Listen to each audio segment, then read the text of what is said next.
What's up, Soul Fam? It's your girl, Raven Rose. What's up? I'm gonna do a slightly different video. I will do a tarot card pull in a different video, but I wanted to do something more informative, I guess. So this is the video, we're just gonna call it things I wish I knew before I started reading tarot. Things I wish I knew before I became a professional tarot reader. How about that? That's the title. That's what we're gonna use.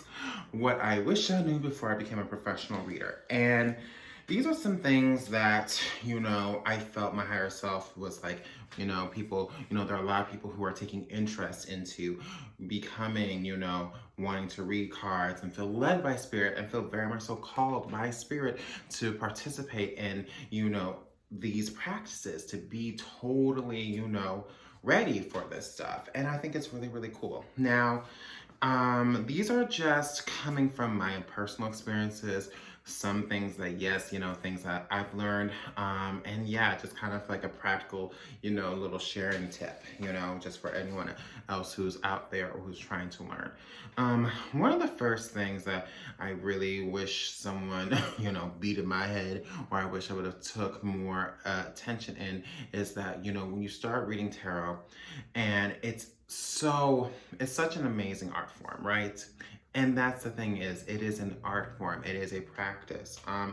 And to not abuse it, it's one of those things, and I guess that's the first thing, don't abuse your gifts. And what I mean by abuse, I know that's a pretty critical term, but this is going to follow a whole gamut here. So let's start there. For one, you'll have, first of all, understanding and respecting, your divination practice. Now, everyone's divination practice is different based upon, your region, the deck you're using, the ancestors or whomever you're channeling with, whatever your rights and participations of as a reader, that's how it works. Now, when we talk about abusive energy, it's like one, keeping your clients ethically in check as well.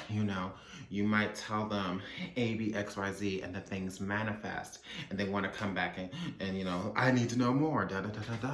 Well, it's again, they have to work with their process. The a reading is essentially a study guide to the test. It's not supposed to give you every fucking answer. Just teaching you where to look for the answers and teaching you how to harvest and to, develop certain skills. And let's remember that spirit has these things in place so that we can take on more personal development, so that we can actually become less and less and less detached. What happens is that people get unhealthily attached. So that was the main thing, people's unhealthy attachments to tarot card readings, and wanting to use the tarot cards as a way to, somehow, as if you, the reader, or myself, the reader, could say something that would take away the personal responsibility of what they had to do. Like, for example, classic example, you see a breakup about to happen in the cards, and they kind of negotiate, like, okay, can we do this? Can we do that? And it's just like, sweetie, if it is what it is, if it resonates for you, great. If it doesn't resonate you, okay, whatever. But take the personal accountability of that relationship. If you have issues in that relationship, you're going to have to communicate those issues and get those things addressed one shape, form, or the other. That tarot is not to take the place of communication. Tarot is not to take the place of personal development. And for that inner working process, it helps us get the inner working process started. It helps us develop that, helps us to define and give language to, those ideals and those things of the soul that we need to get in contact with. So those are the things that I feel that are very important, is to not abuse the sheer beauty and what the tarot was designed to do, was to give us a much more intimate and I think a more interpersonal scope about, who we are, and to, again, for us to be empowered, for us to actually take charge of the things we want to change, to take charge of the things that we want to produce, all of that kind of stuff. So that's really, the big one that I see folks, get away with. This is a big lesson, as some clients, become codependent dependent. And again, we don't want to be codependent. We want to be interdependent, which is like we want to be able to accept spirit's help, but we also don't want to take our own personal power out of the process. This is why so often I'll say, personal power and personal choice first in a reading before anything else. Personal power and personal choice. We can't we can't put all the accountability on our decks. We can't put all the accountability on our decks. Our decks are simply showing us what they need to show us. And also, one of the things that as a reader that I had to realize is that oftentimes my blind spots, interpersonally, were also my blind spots in the reading. This is why interpersonal development is so, especially if you're a reader yourself, interpersonal development. Be very mindful of your lessons and be very mindful of the things that Spirit is teaching you, because 9 times out of 10, you're going to be teaching those exact same principles to whomever your clients are, to whomever your audience is, whomever you're trying to build, cultivate. So be very, very mindful of the lessons that you're going through, and don't discount them. If you are noticing that you have a blind spot in a particular area, well, this is time that, that's where the shadow work comes in. A blind spot is an opportunity for shadow work. So if there is this thing like, you have people take advantage of your time, which is another big thing about how people take advantage of your time. And oftentimes, I have never, a lot of times as readers, we are, the confidants, we're keeping secrets, we're, sharing, the secrets of the arcane or the secrets of spirit. And so people put a lot of, personal attachment, but much, like if we kind of look at the way the psychological modalities are placed, you know that the relationship between you and your therapist is not the same relationship as you and your best friend. Your therapist is here for you to do the work, is here to guide you through the work. Much in the spiritual principles now, there is, to me, in my opinion, there's overlap between the psychological and the spiritual modalities, but yet they are entirely separate entities. So please, know the difference. That's another thing. Just know the difference and know the boundaries when a spiritual reading is what's appropriate to help the client through, and when the client needs to go through actual, psychological, medical, or neurological treatment for whatever it is that they're into. This does not give us the right to self-diagnose. Okay, and this is another thing too, just being very, very mindful between, mental health, spiritual health, and how spirituality plays in that greater ecosystem of self-care. We are a self-care avenue, okay? This is also imperative that our own self-care take a priority, that if there are days that you need to take a break, days you've set aside to study, this is where, I fall into emergency clients, people, who will text you and say, oh my God, my situation, da da da da. Well, if it's an emergency, there's 911. If there is something, serious going on, there are emergency outlets here. As a spiritual worker, and when it's time to process these, crisis and evaluations, hardly ever I've done a really solid, accurate reading under a crisis. This is actually when you have to talk someone down. And again, what I wish I would have known is to not always be readily accessible in crisis situations. I used to think, now oftentimes when we come into this practice, it's because we felt alone, we felt isolated, and we wanted to be, a friend or a confidant or, a spiritual teacher to someone, who, we didn't get that treatment, But I also recognize too that, again, boundaries, and to be honest with you, the clients that I've let, have that, emergency access to, drain my energy and also stunted their own growth in the process. And that's something as a spiritual teacher that I had to really eat some humble ass pie and be like, hey, I'm not helping you by, be sitting at your bedside, waiting, like, can I get a reading here? Can I get a reading there? Can I get a reading there? It's so crucial that, I maintain a balance so that you can maintain a balance, that you can maintain, a process. Now, to each their own. If you want to give emergency readings, then you decide what are the stipulations of an emergency, okay? I don't think it's that helpful. It's a model that for me that it doesn't feel good. For me, and can really make me feel taken advantage of. And oftentimes, especially me, and this is another thing I wish I knew as a reader, don't sell yourself short. You are worth if Spirit is calling you to do this, you're definitely worth whatever the price point your ancestors give you for your time. Okay, so don't shortchange yourself. I like to be in a balance. I don't think spiritual help should be, $500 a minute, of course. I want it to be accessible, but I also need to make sure that especially if reading's going to be your bread and butter, make sure that you can comfortably do what you want to do. So set your prices with intention, set your prices to, work with, your means, so do just that. So price your reading options according to your means. That's the best and honest advice, and also the biggest thing I wish I knew before I started reading cards is that I'm not God. I serve the Most High. I am not the Most High. So if there are, things that Spirit does not want us to see, things that Spirit do not want us to be aware of, then that is the case. People oftentimes want to, and again, be very careful about emotional projection as a reader. A lot of us who are doing the cards and who are stepping into spiritual work, we're empathic already.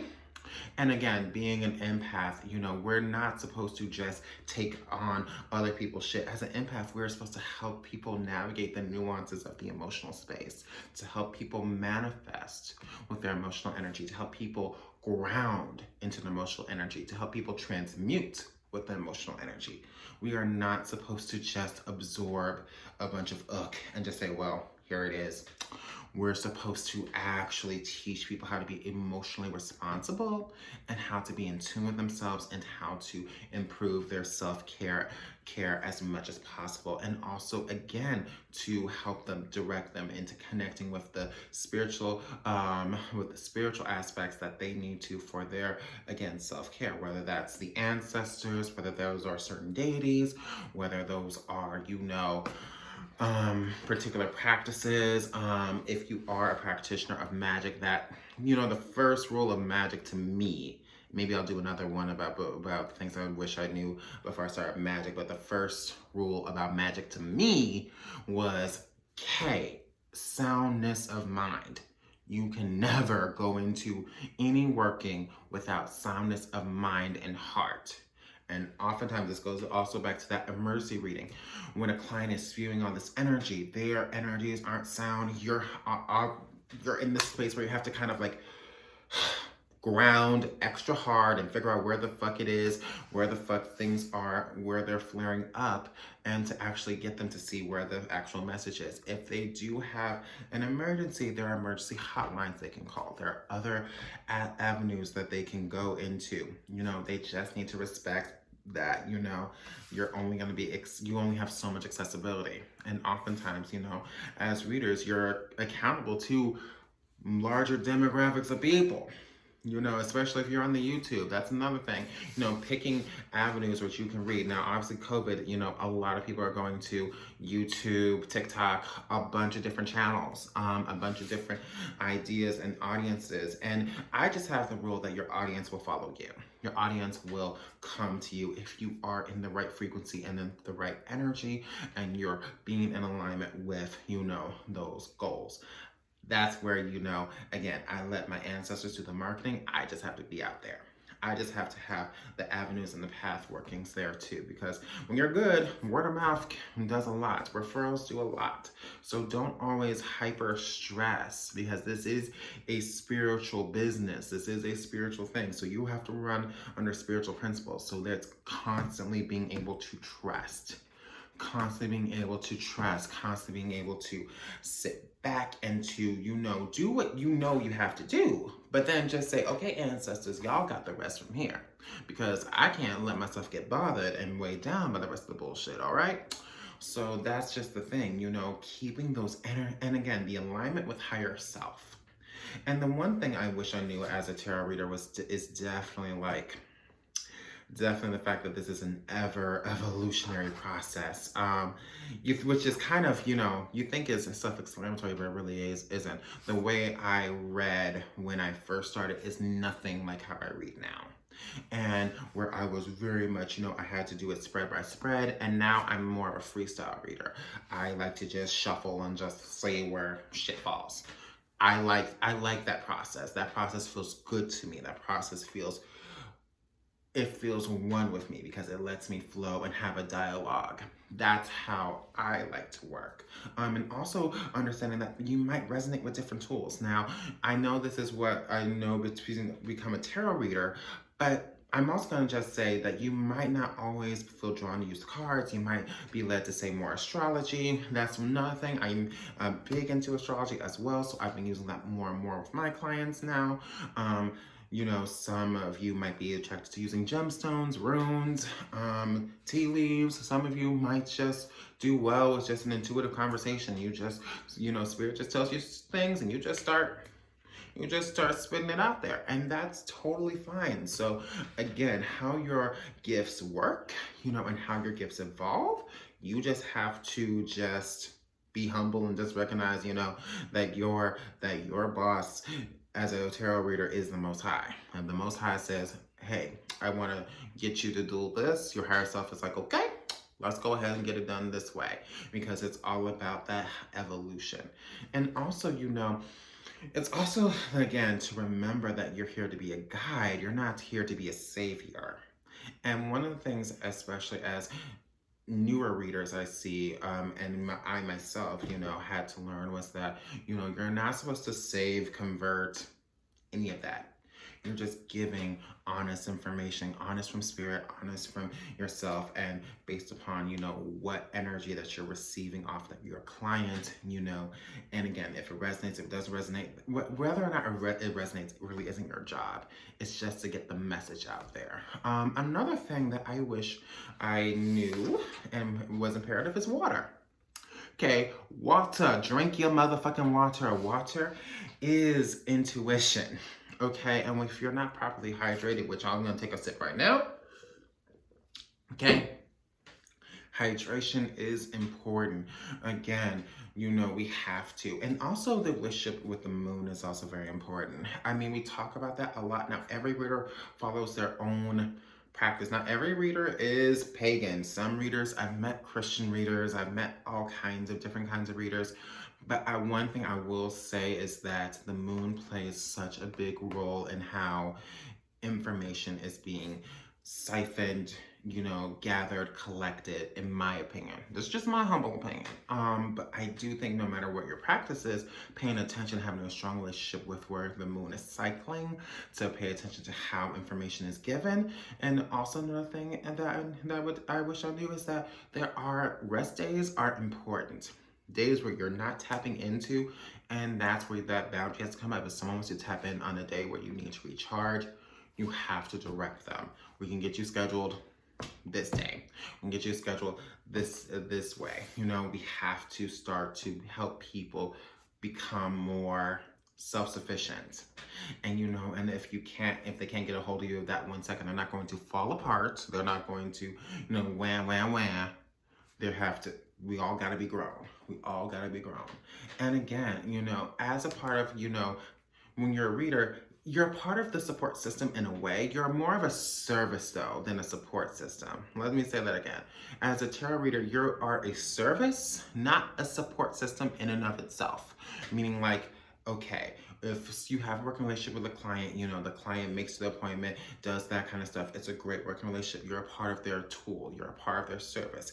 It is the client's responsibility to foster a support system when they cannot get to you. Okay, and be very, very distinct about that. Who your friends as a reader. Ideally, your friends should not be your clients. I'm going to say that again. As a reader, your friends don't need to be your clients. Now, I do have my friends, but my friends are also readers as well, meaning they can tap into their own shit. and they don't drain me. We can have a normal A and B conversation like, oh girl, how your kids doing? Oh girl, how's your dog doing? You know, simple as shit. It's not that codependent like, well, what do you see for me today? If somebody's doing that, watch that. Keep boundaries. And again, don't sell yourself short. I mean, we see how to market ourselves and all that kind of stuff. But again, the ancestors and the angels, the Most High, are in charge of our marketing or how we get that shit done. So again, you don't have to expend more energy than what's necessary. So this video is running about 20 minutes, and I think that's enough for now. If I decide to make part 2, I will. Or if you guys have any more comments or anything else like that, hopefully this thing will be helpful, useful, and helping you manifest your next, heart-centered business. I wish all my readers and all of my spirit workers out there much love and strength. And yes, I am sending there's enough room for everybody. One more thing I'll say, but I wish I knew as a close. And it's the fact that, again, there's no need for competition as a reader. There really isn't. What I've learned is that the people who need your message will come to you. There's no need for competition. There's no need for comparison. You don't need to look at, this, Susie Carmichael's channel and be like, God damn, that bitch is popping. Well, it's like, oh, well, you don't know what Susie Carmichael had to do in order to be that, spiritual, that spiritual pillar. And that takes a lot of fortification, a lot of sanctification, okay? And if you're still fumbling in the weeds about some of your shit, if you still, having those blind spots that keep coming to get you, you have to put your energy you have to align your energy to where you want to manifest. That's just point blank, meaning like you can't have, like one of the things as a reader, you have to have more rigid boundaries, I think, with clients than, most often. And again, when clients do become friends, then you have to set the boundaries a little different. Sometimes it does happen. It does happen. I've met one of my very best friends I've met while reading, okay? But, she's at a different space in her journey. And the one thing that I always know is that, again, our energies, we grow, we elevate, we help each other stay at a certain peak. We don't, let the other, fall off, or we don't feed on one another. There's an exchange. So you can make friends, but be very selective. And oftentimes, your spirit will know. Your spirit will know. And again, using your intuition is key. And you know what? And the thing is, one thing I wish I knew, not everyone has to like what the fuck you have to say. Not everyone has to like. And again, check people. Check people. Like, okay, listen here, Angelica Pickles. This ain't that shit. I don't know who you saw in the glass, but my shit don't work like that. This is not how my shit works. Know your process and stick with your process. And again, as the only one who can change your process is spirit. Okay, and if you got your tarot process, this is how you do it, and this is how the fuck you do it. Okay, that's how the fuck you do it. That's how your ancestors set it up. Don't do it anywhere else. And the last tip I also have is just make sure you cleanse, transmute those energies. You have your crystals to help deflect, but you need to charge them. Spiritual baths, the whole 9 yards. And yeah, y'all, I think I'm done rambling for now. So if you enjoyed this, please, gotta do the YouTube thing. So if you enjoyed this, please like, share, comment, and subscribe. I'd really appreciate it.